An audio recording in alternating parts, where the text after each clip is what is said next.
रोजाना सबसे पहले अनुपमा सीरियल देखने के लिए हमारे चैनल को सब्सक्राइब करें। एपिसोड के स्टार्टिंग में हम देखते हैं अनु बच्चों की पिक्चर्स देख रही होती है। वो बोलती है कि किंजल देख, सब लोग कितने ज़्यादा खुश लग रहे हैं।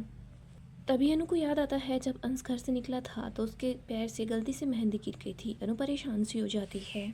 फिर अनु को अचानक से समर की याद आती है जो घर से निकला था तो उसके पैर से धागा खुल गया था। उसके बाद समर की मौत हो गई थी। अनु परेशान होती है, वो उठकर वहाँ से चली जाती है। आगे हम प्रेम और बाकी लोगों को देखते हैं। ये लोग यहाँ पर डांस कर रहे होते हैं। सब लोग एक साथ होते हैं और काफ़ी ज़्यादा खुश होते हैं। इधर हम अनु को देखते हैं जो घर के मंदिर में आती है। यहाँ पर वो आकर दिया जलाने की कोशिश करती है बट माचिस बुझ जाती है। अनु और ज़्यादा परेशान हो जाती है। दिग्विजय बस अनु को ही देख रहा होता है। इसके बाद अनु फिर से दिया जलाने की कोशिश करती है। वो दिया जला देती है तो उसको थोड़ा अच्छा लगता है। आगे हम देखते हैं एक लड़की और एक लड़का आपस में झगड़ रहे होते हैं। वो लड़का उस लड़की को बोलता है तो उस लड़के पर लाइन मार रही थी ना। वो लड़की बोलती है कि नहीं बेबी, मैं ऐसा कुछ नहीं कर रही थी, तुम्हें गलतफहमी हुई है। वो लड़का गुस्सा करता है, उस लड़की को बोलता है कि तुम मुझसे दूर हट जाओ। तभी पास से अंश जा रहा होता है। वो लड़का धक्का मारता है तो वो लड़की अंश के पास आती है। अंश उसको बोलता है भाई तुम झगड़ा क्यों कर रहे हो। इसके बाद वो लड़का अंश से भी झगड़ने लग जाता है। अंश बोलता है यहाँ से चले जाओ वरना मैं पुलिस को यहाँ बुला लूँगा। अंशु लड़के को जैसे तैसे करके वहाँ से भगा देता है। इधर हम देखते हैं अंशु उस लड़की को बोलता है आप ठीक तो हो ना। यहाँ पर ये लड़की वहीं पर बैठ जाती है। इसके बाद अंशु उसकी हेल्प करने की कोशिश कर रहा होता है। इधर हम देखते हैं वही लड़का अंशु और उस लड़की का वीडियो बनाना लग जाता है। अंशु उस लड़की से बात करने की कोशिश करता है कि तुम ठीक तो हो ना। वो उसके पास जा रहा होता है बट वो लड़की अंश से धीरे धीरे करके दूर हो रही होती है। अंशु उस लड़की को बोलता है कि आप शांत हो जाइए, मुझसे डरिए मत, मैं पुलिस को कॉल कर देता हूँ या फिर आपके फैमिली मेम्बर में से किसी को कॉल कर देता हूँ। वो लड़की बोलती है कि प्लीज़ आप मुझे 2 मिनट के लिए हक कर सकते हैं। इसके बाद वो लड़की अंश को हक कर लेती है। इधर वो लड़का काफ़ी खुश हो जाता है क्योंकि उसका काम तो हो ही जाता है। इधर अंश बोलता है कि आप बिल्कुल फिक्र मत कीजिए, सब कुछ ठीक हो जाएगा। प्रेम यहाँ पर आता है। प्रेम देखता है कि अंश ने एक लड़की को हक कर रखा है। जैसे ही प्रेम यहाँ पर पहुँचता है तो वो लड़की चुपचाप वहाँ से चली जाती है। प्रेम बस अंश को देखे जा रहा होता है।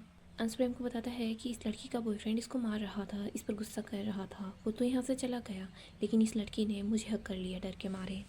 प्रेम अंश को बोलता है कि सब लोग हमारा वेट कर रहे हैं, हमें चलना चाहिए। अंश और प्रेम वहाँ से चले जाते हैं। इधर हम उस लड़के और उस लड़की को देखते हैं जो दोनों काफ़ी ज़्यादा खुश हो रहे होते हैं। वो लड़का उस लड़की को बोलता है कि देखो वीडियो काफ़ी ज़्यादा अच्छी बनी है, इसको भेज दे क्या। वो लड़की बोलती है हाँ भेज दो। वो लोग ये वीडियो गौतम के पास भेज देते हैं।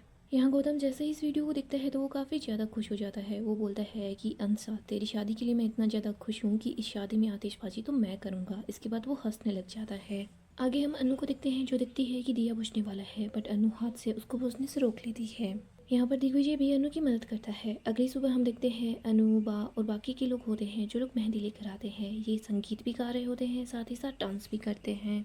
इशू यहाँ पर आती है, वो अनु को कुछ बताने वाली होती है बट अनु उसको बोलती है कि चल तू भी डांस कर और गाना गा ले। इशू भी इन लोगों के साथ शामिल हो जाती है। वो बार बार बोल रही होती है अनु माँ प्लीज़ मेरी बात तो सुन लो, लेकिन अनु तो गाना गाने में और डांस करने में बिजी होती है। इशू बोलती है अनु माँ मैं बीट्स भी लेकर आ गई। अनु बोलती है बालों में लगाने के लिए। इशू बोलती है नहीं, आप देखिए आजकल मेहंदी के अंदर भी ऐसे बीट्स लगाते हैं। अनु बोलती है हमेशा रस्म यही रहती है, मेहंदी भी वही रहती है, लेकिन हर पीढ़ी जो है इस मेहंदी को सजाने के लिए अलग अलग चीज़ें ढूंढ ही लेती है। परंपरा भी ऐसी ही होनी चाहिए, वो समय के साथ अपडेट होती रहेगी और उसकी जो खुशबू है वो भी नहीं बदलेगी।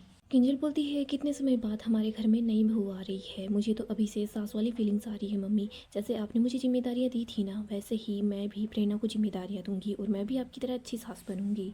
बाप बोलती है फिर तो देखना तेरी बहू तेरे सर पर चढ़ जाएगी। किंजल बोलती है फिर बाप मैं आपके जैसे भी बन जाऊंगी। बाप बोलती है अभी क्या बोला। फिर बाप बोलती है अगर सास बनना है तो मेरी जैसे ही बनना, वरना अगर अनुपमा की जैसी बनेगी ना तो फिर तेरी बहू तुझे कबाड़ी में ले जाकर भेज देगी। सब लोग बस यही बातें करने लग जाते हैं। बाप बोलती है कि बस कर दो, देखो शादी के बाद अंश तो वैसे ही प्रेरणा के पीछे पीछे भागता रहेगा। राही और परी अपने ससुराल के अंदर होंगी, वो दोनों खुश होंगी और अनुपमा तेरा तो क्या है, तू तो कभी भी नए सफ़र पर निकल जाती है। घर में बचेगा कौन, ये किंजल और माही। माही अपसेट से हो जाती है। वो बोलती है मैं जरा खाने का इंतजाम देख कर आती हूँ। माही वहाँ से चली जाती है। बा के पास उसकी दोस्त का कॉल आ जाता है। बा कॉल पिक करती है और वहाँ से चली जाती है। इशू भी यहाँ से चली जाती है। अनु बोलती है किंजल बा भी ना कुछ भी बोलती रहती है। बेचारी माही अपसेट सी हो गई है और वो यहाँ से चली गई है। बा बोलने से पहले कभी सोचती नहीं है। किंजल बोलती है गौतम गांधी जैसे पति से अच्छा है कि इंसान अकेला ही रह ले। अनु बोलती है गौतम गांधी जैसा पति तो किसी को भी ना मिले, लेकिन मैं ये बोलती हूँ कि कोई भी अकेला क्यों रहे। किंजल बोलती है मम्मी अकेले रहना बुरा नहीं है, आप भी तो अकेली है और देखा जाए तो मैं भी अकेली सी ही हूँ।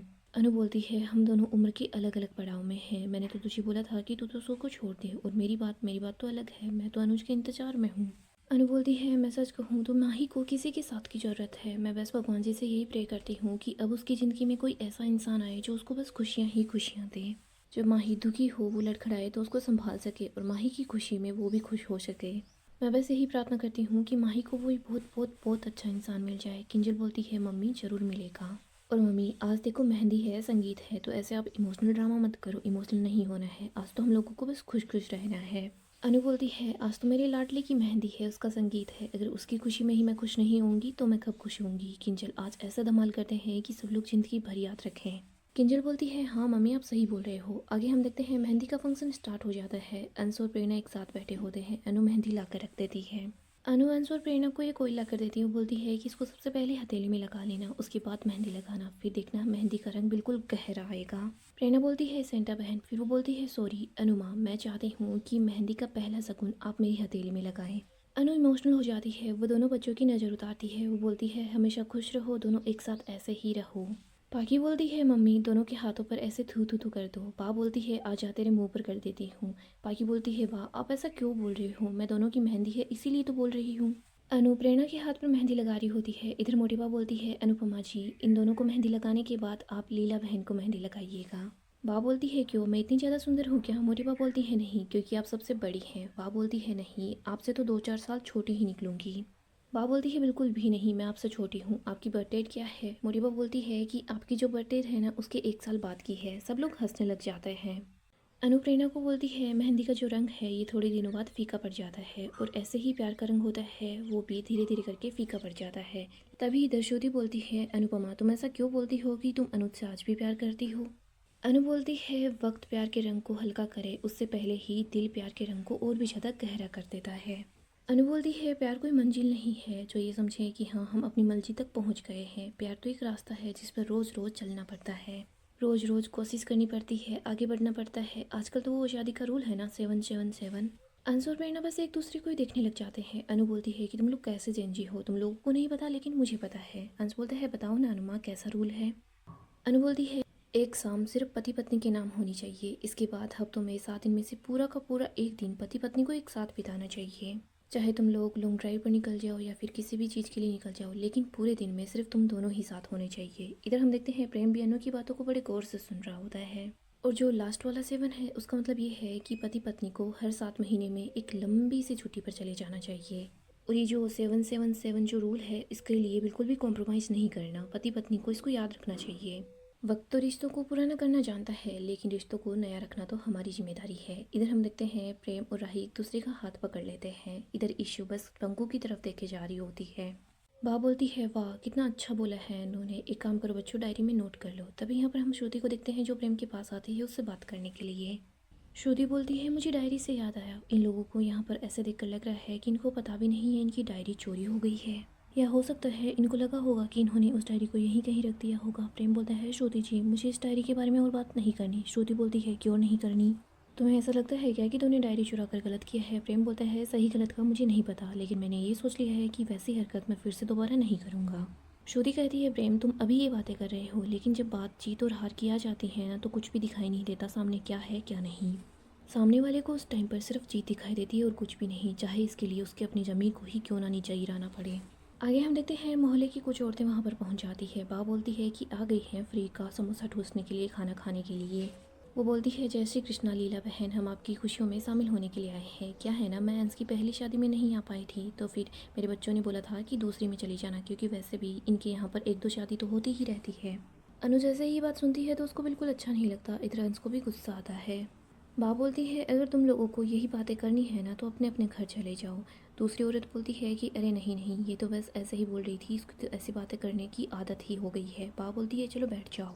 इधर हम पाकी को देखते हैं, वो परेशान हो रही होती है। वो बोलती है, तोशु भाई अगर इन आंटी को पता चल जाएगा कि मेरी ईशू और इस नौकर के बीच कुछ चल रहा है ना तो फिर कल तक पूरे अहमदाबाद को ये बात पता चल जाएगी। तोशु बोलता है, अरे तू फिक्र मत कर, इन आंटीज़ का जो ध्यान है ना हम उन दोनों से भटका कर रखेंगे। आगे हम अनु को देखते हैं जो जूस लेकर आ रही होती है। तभी दिग्विजय यहाँ पहुँच जाता है। दिग्विजय बोलता है, आप काम कर रही हैं, आप जाकर मेहंदी लगाइए। अनु बोलती है, अगर मैं मेहंदी लगा लूँगी ना तो फिर काम कौन करेगा, यही अच्छी बात होगी कि मैं लास्ट में जाकर मेहंदी लगाऊँ और पूरे हाथों पर लगाऊंगी। आगे हम अंश को देखते हैं जो अपने हाथ पर लगी हुई मेहंदी को देख रहा होता है। तभी वो सामने गौतम को देखता है। अंश गौतम को देखते ही बोलता है कि तुम्हारी हिम्मत कैसे हुई यहाँ पर आने की। सब लोग ये देखकर काफ़ी हैरान हो जाते हैं। अंश गौतम को बोलता है कि देख, मेरी बेटी अंदर सो रही है, अगर शोर शराबा होगा तो वो उठ जाएगी, तभी तुझे मैं आराम से बोल रहा हूँ, यहाँ से चला जा गौतम। मोटिवा बोलती है, गौतम जी आप यहाँ पर क्यों आए हो? तभी प्रेम बोलता है, तुम बिना बुलाए यहाँ पर आए हो। अनु बोलती है, हम मिठाई घर पर भिजवा देंगे, तुम यहाँ से चले जाओ। तभी दिग्विजय बोलता है, तुम्हें सुनाई नहीं दिया क्या, या फिर मैं तुम्हें बाहर तक छोड़ कर आऊँ? गौतम बोलता है, सॉरी, कल मैंने यहाँ पर आकर बदतमीजी की। सॉरी, मैंने आप लोगों के साथ गलत किया। अनु बोलती है, नेशनल ड्रामा स्कूल अभी दिल्ली के अंदर है, तुम यहाँ पर ये ड्रामा क्यों कर रहे हो? जाओ यहाँ से चले जाओ। गौतम बोलता है, नहीं मैं ड्रामा नहीं कर रहा, मुझे सच में अपने किए पर पछतावा है। मैंने अपनी बेटी को लेकर बहुत बड़ा तमाशा किया, फिर मोटिवा ने मुझे समझाया तो मुझे समझ आया कि मैं कितना ज़्यादा गलत हूँ। यहाँ पर हम देखते हैं किसी को भी गौतम की बातों पर भरोसा नहीं होता। मुझे बस आपको यही बात बोलनी थी। अनु बोलती है, बोल दिया ना, अब यहाँ से निकल जाओ। इधर तोशु बोलता है, मम्मी आप ये क्या कर रही हैं? गौतम जी सॉरी बोलने के लिए आए हैं, सॉरी तो बोल रहे हैं। अनु बोलती है, बोल दिया है ना, तभी तो मैं बोल रही हूँ उसको ये यहाँ से चला जाए। अनु बोलती है, इसने सॉरी बोल दिया, हमने सुन लिया, बस बात यहीं खत्म हो गई है, और तोशु तू बीच में नहीं बोलेगा, चुप ही रहे। इधर हम मोटिवा को देखते हैं, वो बोलती है कि हमें गौतम जी पर पूरा भरोसा है। बाप बोलती है, आपको नहीं होगा तो फिर किसको इस पर विश्वास होगा? आप एक ही गलती को 100 बार करती रहती हैं, बाकी के लोग ऐसा नहीं करते हैं। मोटिवा बोलती है, गौतम जी को अपनी गलती पर एहसास हो गया है, ये माफ़ी भी मांग रहे हैं, इसके बाद आपका गुरूर इतना बड़ा है क्या कि आप इनको माफ़ नहीं कर रहे? देखो, अगर गौतम जी यहाँ से जाएंगे तो फिर हमारा यहाँ पर रुकना भी ठीक नहीं है। अंश मोटिवा को बोलता है, फिर आप भी चली जाइए, आपके लिए भी मिठाई हम घर पर ही पहुँचा देंगे। इधर हम बाप को देखते हैं, बाप बोलती है कि अंश चुप हो जा, ऐसी बात नहीं करते, बड़ों से ऐसा नहीं बोलते। बाप बोलती है, यहाँ से कोई भी कहीं नहीं जाएगा, ना तो आप जाएंगी और ना ही गौतम यहाँ से जाएगा। गौतम बोलता है, प्रांसी के उठते ही मैं उससे मिलकर यहाँ से चला जाऊँगा। प्रेरणा बोलती है, वो सो रही है, एक काम करो, उसको सोती हुई को देखकर ही चले जाओ। इधर अनिल बोलता है कि चलो चलो हम मेहंदी का फंक्शन स्टार्ट करते हैं। बाब बोलती है, अनिल जी आपने बिल्कुल सही बोला है, चलो चलो मेहंदी की रस्म शुरू करते हैं। इधर हम तोशु को देखते हैं, वो गौतम के हाथ से गिफ्ट लेता है, बोलता है कि गौतम जी शर्मिंदा है, देखो गिफ्ट भी लेकर आए हैं। गौतम अचानक से पहुंचे तो खुश हो जाता है, वो अपने फ़ोन में वो वीडियो देख रहा होता है। अनु ये बात नोटिस कर लेती है, वो सोचती है कि गौतम पक्का कोई तमाशा करने वाला है। सो गाइस, डेली अपडेट के लिए आप हमारे चैनल को सब्सक्राइब करें, साथ ही साथ वीडियो को लाइक भी कर दें। गाइस, अपकमिंग एपिसोड काफ़ी ही ज़्यादा इंटरेस्टिंग होने वाला है। अपकमिंग एपिसोड में हम देखेंगे सब लोग मेहंदी के फंक्शन में बिजी होते हैं, सब लोग काफ़ी ज़्यादा खुश हो रहे होते हैं। यहाँ पर हम देखते हैं सब लोग एक दूसरे के हाथ पर मेहंदी लगाते हैं। मेहंदी की रस्म पूरी होने के बाद सब लोग संगीत का फंक्शन स्टार्ट कर देते हैं, सब लोग साथ मिलकर डांस करते हैं।